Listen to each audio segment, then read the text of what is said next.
Hello दोस्तों, आज से हम स्टार्ट करेंगे बीएसटी का chapter number 1, class 11th BST का chapter number 1, nature and purpose of business. ठीक है, नया सब्जेक्ट है कॉमर्स वालों के लिए। क्लास 11th में आओ, 10th के बाद कॉमर्स लिया है तो एक नया सब्जेक्ट और बहुत इंटरेस्टिंग और बहुत इंपॉर्टेंट सब्जेक्ट है बीएसटी, बिजनेस स्टडीज़।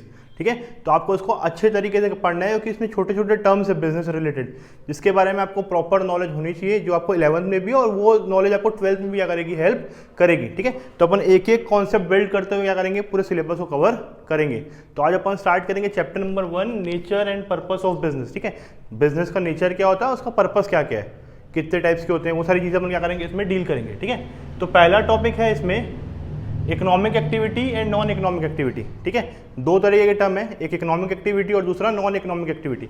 अब इकोनॉमिक एक्टिविटी क्या होता है, वो सारे बिजनेस है, वो सारा काम, वो सारी एक्टिविटी जिसका ऑब्जेक्टिव क्या होता है, प्रॉफिट अर्निंग होता है। ठीक है, objective is to earn money and create wealth. ठीक है, वो सारी एक्टिविटी जिसका ऑब्जेक्टिव क्या है, मेरे को प्रॉफिट अर्निंग है, उसको अपन क्या बोलेंगे, इकोनॉमिक एक्टिविटी। क्लियर। और वो सारे एक्टिविटीज जिसका मोटिव क्या बोलते हैं, प्रॉफिट अर्निंग नहीं है, not to earn money but to satisfy social, psychological and emotional needs. But क्या करने के लिए, हम अपने सोशल, साइकोलॉजिकल और इमोशनल नीड्स को पूरा करने के लिए एक्टिविटी परफॉर्म करते हैं, तो उसको अपन क्या बोलेंगे, नॉन इकोनॉमिक एक्टिविटी। ठीक है, दोनों डेफिनेशन क्लियर। अब इसका एग्जांपल क्या है, people working in the factories, teacher in school. ठीक है, आप तुम्हारे स्कूल में अगर कोई टीचर काम कर रहा है तो कौन सी एक्टिविटी परफॉर्म कर रहा है, इकोनॉमिक एक्टिविटी, क्योंकि उसके बदले उसको क्या मिल रही है, सैलरी मिल रही है। क्लियर हो गया। और नॉन इकोनॉमिक एक्टिविटी एग्जांपल क्या है, जो तुम्हारी मम्मी है, ठीक है, वो घर पे जो काम करती है तुम्हारे लिए, तो वो क्या है, मदर वर्किंग इन होम्स। ठीक है, ये तुम्हारी कौन सी एक्टिविटी है, नॉन इकोनॉमिक एक्टिविटी, उसके बदले उनको कोई भी पैसे वगैरह नहीं मिलते। क्लियर। तो ये तुम्हारी डिफरेंस थी और बहुत इंपॉर्टेंट डिफरेंस था इकोनॉमिक एक्टिविटी और नॉन इकोनॉमिक एक्टिविटी के बीच में। अब दूसरा है बिजनेस। बिजनेस क्या होता है, वो सारी चीज़ें जो तुम रेगुलर बेसिस में करते हो ताकि तुम क्या कर सको, प्रॉफिट अर्न कर सको, उसी को अपन क्या बोलते हैं, बिजनेस। ठीक है, activity involving purchase, production and sale of goods and services with a motive of earning profit and satisfying human need. ठीक है, क्या मोटिव है, प्रॉफिट अर्न करना और दूसरों की नीड्स को सेटिस्फाई करना। ठीक है, तो उसी को अपन क्या बोलेंगे, बिजनेस। उसी को अपन क्या बोलेंगे, बिजनेस। अब कैरेक्टरिस्टिक्स ऑफ बिजनेस, अब अगर बिजनेस कर रहे हैं तो उसे क्या क्या कैरेक्टरिस्टिक्स है, फीचर्स हैं। ठीक है, तो पहला मेन इंपॉर्टेंट कैरेक्टर क्या है, एन इकोनॉमिक एक्टिविटी। जो भी बिजनेस हो रहा है वो तुम्हारा इकोनॉमिक एक्टिविटी के अंदर आ रहा है, वो तुम्हारा नॉन इकोनॉमिक एक्टिविटी के अंदर पे नहीं आ रहा। तो बिजनेस किस में आता है, तुम्हारा इकोनॉमिक एक्टिविटी। फिर सेल्स और exchange of goods and services. तो बिजनेस में हो क्या रहा है, या तो चीजें खरीद रहे हो या एक्सचेंज करो, क्या क्या, गुड्स या फिर सर्विसेज। ठीक है, दोनों चीजों को तुम खरीद रहे हो या एक्सचेंज कर रहे हो, तो ये तुम्हारा क्या होगा, कैरेक्टरिस्टिक्स। फिर जो तीसरा है dealing in goods and services in daily basis, ये इंपॉर्टेंट है। ठीक है, क्या है, तुम जब इकोनॉमिक एक्टिविटी, जब बिजनेस कर रहे हो तो तुम क्या करोगे, गुड्स और सर्विसेज के साथ डेली बेसिस में करोगे। अब सपोज मेरे पास एक गाड़ी है, ठीक है, अब मेरे को उसका जरूरत नहीं है, मैं उसको बेच दिया, थर्ड पर्सन को मैंने उसको बेच दिया, तो ये बिजनेस हुआ क्या, मेरे को उससे पैसा मिल गया, ये बिजनेस हुआ क्या, नहीं, ये बिजनेस नहीं होगा, क्योंकि मैं वो काम डेली बेसिस में नहीं करता हूँ। अब जो शोरूम वाले हैं जो डेली बेसिस में गाड़ियाँ बेच रहे हैं वो बिजनेस कर रहे हैं, लेकिन मैं इस टाइम में बिजनेस नहीं कर रहा हूँ। ठीक है, तो dealing in the goods and services in daily basis. फिर एलिमेंट ऑफ रिस्क, अब हमेशा बिजनेस में क्या रहेगा, रिस्क रहेगा, या तो प्रॉफिट होगा या तो लॉस होगा। ठीक है, तो ये रिस्क हमेशा क्या रहता है, उसमें बना रहता है। फिर फिफ्थ है प्रॉफिट अर्निंग, मेन मोटिव इसका ही क्या है, प्रॉफिट अर्न करना है मेरे को किसी भी तरीके से।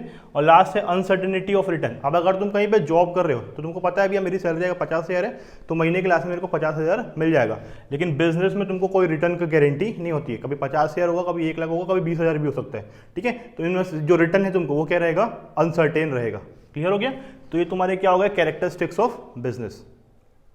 ठीक है, अब अगला टॉपिक है इस चैप्टर का डिफरेंस है किसी के बीच में, बिजनेस, प्रोफेशन एंड एम्प्लॉयमेंट। ठीक है, बिजनेस, प्रोफेशन एंड एम्प्लॉयमेंट, इन तीनों के बीच में डिफरेंस है। तो या तो ये शॉर्ट नोट के फॉर्म में आएगा इंडिविजुअली, या ये complete difference between profession and business, difference between business and employment, difference between के फॉर्म में आएगा। ठीक है, तो अपन इसको कंप्लीटली कर लेते हैं, सारे पॉइंट्स डिस्कस कर लेते हैं, तो आप जिस भी फॉर्म में आप उस फॉर्म में कर सकते हो, इसको लिख सकते हो। ठीक है, अब पहला क्या है, बिजनेस क्या है, start after completing some legal formalities if needed. अब अगर मेरे को बिजनेस स्टार्ट करना है कल की डेट में, तो मेरे को क्या करना पड़ेगा, गवर्नमेंट के साथ कोई रूल्स एंड रेगुलेशंस है, कुछ लीगल फॉर्मेलिटीज है, वो फुलफिल करना पड़ेगा। जैसे ही मेरी फॉर्मेलिटीज, लीगल फॉर्मेलिटीज फुलफिल हो जाएगी, मेरा बिजनेस क्या हो जाएगा, स्टार्ट हो जाएगा। क्लियर, पहला इसको स्टार्ट करने का। अब दूसरा है profession, certificate of practice is required. ठीक है, अब कोई प्रोफेशन को, जैसे मैं डॉक्टर हूँ, मैं डॉक्टर हूँ और मेरे को क्या बोलते हैं अपने पेशेंट को चेक करना है, तो मेरे को क्या करना पड़ेगा, मेरे को सर्टिफिकेट चाहिए रहेगा, क्या बोलते हैं अपने प्रैक्टिस करने का सर्टिफिकेट चाहिए रहेगा, तो मैं क्या कर सकता हूँ अपना प्रोफेशन कंटिन्यू कर सकता हूँ। सपोज अगर मैं लॉयर हूँ,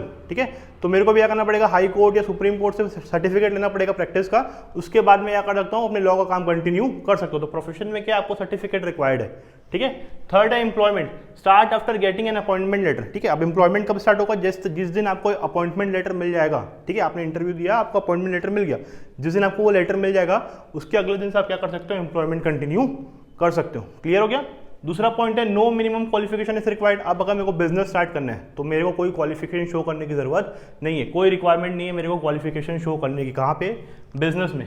प्रोफेशनल क्वालिफिकेशन इज रिक्वायर्ड। अगर मैं डॉक्टर हूँ तो मेरे पास प्रोफेशनल क्वालिफिकेशन होना चाहिए, प्रॉपर MBBS की डिग्री या जो भी उसके से रिलेटेड डिग्री है वो मेरे पास क्या होनी चाहिए, ठीक है। तो प्रोफेशन में प्रोफेशनल डिग्री इज रिक्वायर्ड, और इसमें क्या qualification and training is prescribe by the employer. अब इसमें क्या होगा, एम्प्लॉयमेंट में क्या होगा, अगर कोई क्वालिफिकेशन रिक्वायर्ड है तो कौन बताएगा, जो इंसान तुमको एम्प्लॉयमेंट दे रहा है वो तुमको प्रिस्क्राइब कर देगा पहले से ही कि भैया मेरे को अगर ये काम के लिए इस पोस्ट के लिए ये क्वालिफिकेशन चाहिए, ठीक है। तो वो पहले से आपको क्या दिया रहेगा, प्रिस्क्राइब किया जाएगा किसके साइड से, एम्प्लॉयर। एम्प्लॉयर कौन होता है, वो इंसान जो तुमको क्या कर रहा है, एम्प्लॉयमेंट प्रोवाइड कर रहा है, ठीक है। थर्ड पॉइंट है capital required according to the size and capacity. अब अगर मेरे को बिजनेस स्टार्ट करना है तो मेरे को कैपिटल रिक्वायरमेंट रहता है, ह्यूज कैपिटल रिक्वायरमेंट रहता है अगर मेरे को क्या करना है, बिजनेस स्टार्ट करना है। लिमिटेड कैपिटल, प्रोफेशन है, ठीक है, डॉक्टर हूँ मैं, हम लोग क्लिनिक सेटअप करना है तो ये लिमिटेड कैपिटल लगाना है, सिर्फ एक ही बार कैपिटल लगाना है, उसके बाद मेरे को वहाँ पे कैपिटल लगाने की रिक्वायरमेंट नहीं है। एम्प्लॉयमेंट में मेरे को कोई कैपिटल नहीं लगाना है, मेरे को क्या मिलेगा, सैलरी मिलेगा, तो मेरे को वहाँ पे कोई भी कैपिटल अपने साइड से लगाने की रिक्वायरमेंट नहीं है। क्लियर हो गया। फोर्थ पॉइंट है हाई रिस्क। बिजनेस में रिस्क बहुत हाई है, ठीक है, प्रॉफिट अगर हाई है तो रिस्क भी क्या है वहाँ पे बहुत हाई है। इसमें लो रिस्क, आपके प्रोफेशन में क्या है, रिस्क बहुत कम है।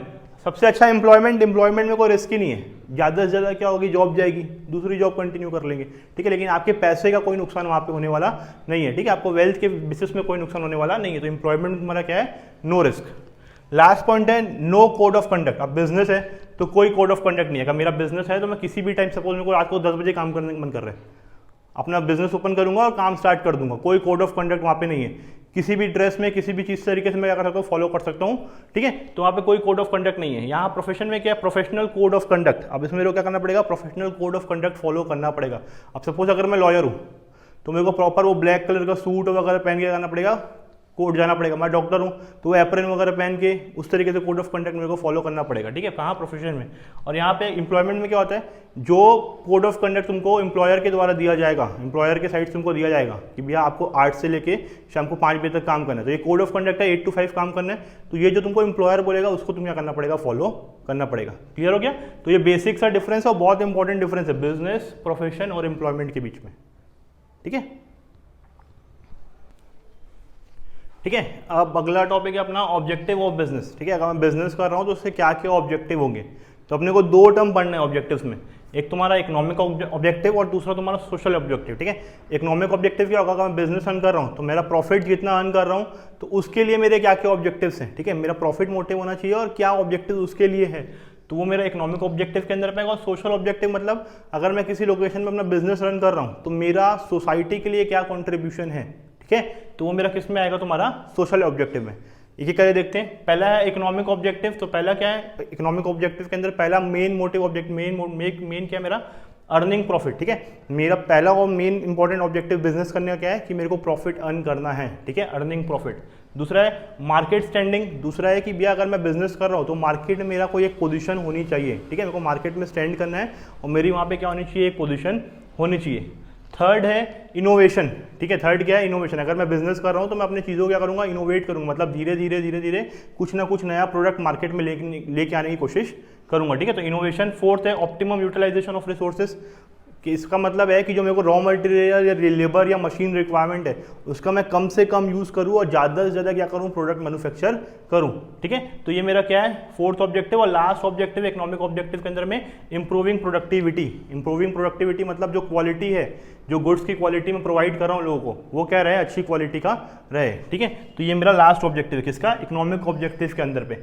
अब सोशल ऑब्जेक्टिव बताया था, सोशल ऑब्जेक्टिव क्या है कि मैं सोसाइटी के लिए किस तरीके से कंट्रीब्यूट कर सकता हूँ, उसी को अपन क्या बोलेंगे, सोशल ऑब्जेक्टिव, ठीक है। तो पहला क्या है, quality of goods and services at fair price, मतलब अगर मैं सोसाइटी को कोई गुड्स या सर्विसेज दे रहा हूँ तो एक वो अच्छी क्वालिटी की हो, और दूसरा उसका प्राइस क्या होना चाहिए, फेयर होना चाहिए, मतलब प्राइस एकदम हाई भी नहीं होना चाहिए, मतलब एक फेयर प्राइस मेरे को करना है, चीज़ों को लोगों तक प्रोवाइड करना है। क्लियर हो गया। दूसरा है जनरेशन ऑफ एम्प्लॉयमेंट। अगर मैं बिजनेस कर रहा हूँ, मेरा कोई बिजनेस है, तो मैं क्या ट्राई करूँगा भैया कि अपने साथ में 10 लोगों को और अपने क्या करूँ, जोड़ूँ, तो उनको मैं क्या कर रहा हूँ, एम्प्लॉयमेंट प्रोवाइड कर रहा हूँ, तो उससे मैं क्या कर रहा हूँ, सोसाइटी के लिए कंट्रीब्यूट कर रहा हूँ। क्लियर हो गया। दूसरा थर्ड है एम्प्लॉय वेलफेयर। जो लोग मेरे यहाँ काम कर रहे हैं, वो 10 लोग जो मेरे यहाँ काम कर रहे हैं, मैं उनके वेलफेयर के लिए काम करूँ। अगर उनको कुछ रिक्वायरमेंट लग रही है तो उनको सपोर्ट करने की रिस्पॉन्सिबिलिटी किसकी है, मेरी। मैं उनको सपोर्ट करूँ उनके गलत खराब और अच्छे टाइम पे। ठीक है। फिर लास्ट है कम्युनिटी सर्विस। ठीक है। अगला लास्ट क्या है, कम्युनिटी सर्विस। अब जो बड़े बिजनेस हाउसेस होते हैं, जैसे सपोज अगर टाटा है, ठीक है, तो जमशेदपुर में है टाटा का प्लांट, तो वो जमशेदपुर को पूरी कम्युनिटी को क्या करता है, वो सपोर्ट करता है, वहाँ के लोगों को एम्प्लॉयमेंट देता है, उनके लिए स्कूल्स, हॉस्पिटल, रोड्स, ये सारी चीज़ें क्या करता है, वो कंस्ट्रक्ट करता है। ठीक है। तो कम्युनिटी सर्विसेज भी क्या है, इसका एक बिजनेस का ऑब्जेक्टिव है। क्लियर हो गया। अगला टॉपिक है role of profit in business. अब अगर मैं बिजनेस कर रहा हूँ और मेरे को प्रॉफिट हो रहा है तो उसका क्या रोल है। ठीक है। मतलब प्रॉफिट क्यों इंपॉर्टेंट है और उसको क्यों, क्या क्या रोल्स हैं उसके। ठीक है। प्रॉफिट के क्या रोल्स है किसी भी बिजनेस में। तो पहला है लॉन्ग सर्वाइवल। ठीक है।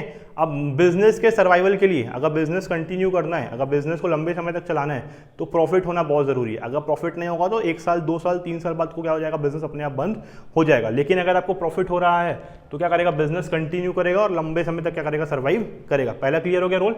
दूसरा है ग्रोथ एंड एक्सपांशन। अब अगर मेरे 2 यूनिट है, सपोज मेरे आज की डेट में 2 यूनिट है, अब अगर मेरे को एक्सपांड करना है तो एक्सपांड करने के लिए प्रॉफिट होना बहुत ज़रूरी है। प्रॉफिट आएगा, उसी पैसे से मैं क्या करूँगा, तीसरा यूनिट सेटअप करूँगा। ठीक है। तो ग्रोथ एंड एक्सपांशन के लिए भी क्या है, तुम्हारा प्रॉफिट इंपॉर्टेंट है।